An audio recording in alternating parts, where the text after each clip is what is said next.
Hello everyone, welcome to my channel. I hope everyone is having a wonderful day. As autumn winds swept across the Thames and Big Ben's echo reverberated through an anxious London, the nation was caught in the throes of a tense and unpredictable week. The red warning banners scrawled across every news channel.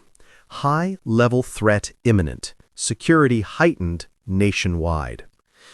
But what really ignited the morning debates across households and studios alike wasn't the growing shadow of danger. It was him.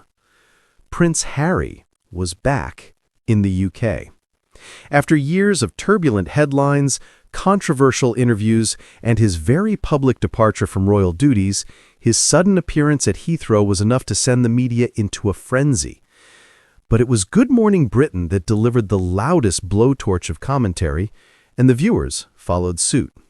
He thinks he can just swan in when things get serious? One caller fumed during the phone-in segment. Where was he when we needed unity, not Netflix specials? In the studio, hosts Susanna Reid and Ben Shepherd shuffled notes, visibly bracing for the tidal wave of reaction. A live poll blazed across the bottom of the screen. Do you support Prince Harry's return in light of the national threat? The numbers weren't kind. 83% voted no. Across Britain, tea went cold as the nation digested the royal drama layered on top of the looming crisis. Intelligence services were on high alert. MI5 issued vague but chilling warnings about a cyber-terrorist group allegedly planning a coordinated attack on British infrastructure. Airports beefed up security, the London Eye stopped turning, and all eyes turned to Buckingham Palace, now surrounded by barriers and black SUVs. In the heart of it all, Prince Harry remained silent. Rumors swarmed. Some tabloids suggested he had flown back as a private advisor on crisis response, a remnant of his military days resurfacing.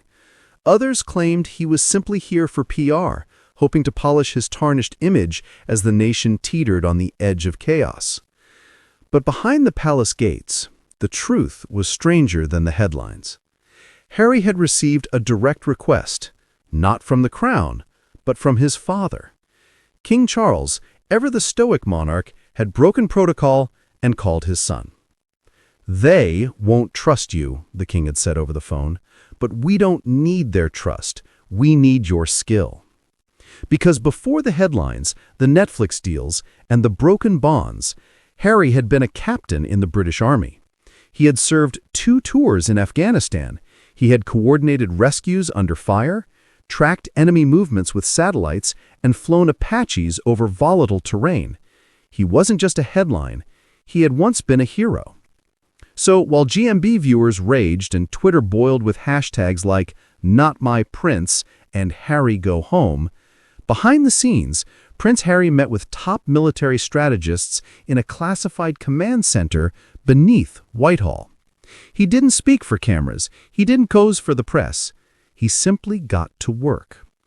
That night, as London slept restlessly, the high-level threat was intercepted, a series of cyber attacks traced to an offshore server farm. The data breach was contained, key targets were secured, and the nation exhaled. No official statement was ever released about who was involved in stopping it. No medals were awarded.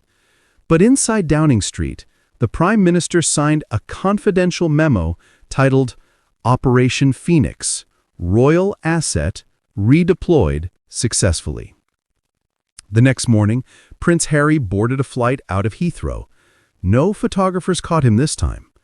But GMB still aired their piece, of course. Public still divided over Harry's role, hero or hype. The hosts debated, the viewers ranted, and the world moved on. But somewhere, in a steel-secured archive beneath the palace, one file was stamped and sealed. The prince returned, not for glory, but for duty. And in the silence he left behind, perhaps a nation wondered, just maybe, if they had judged too soon.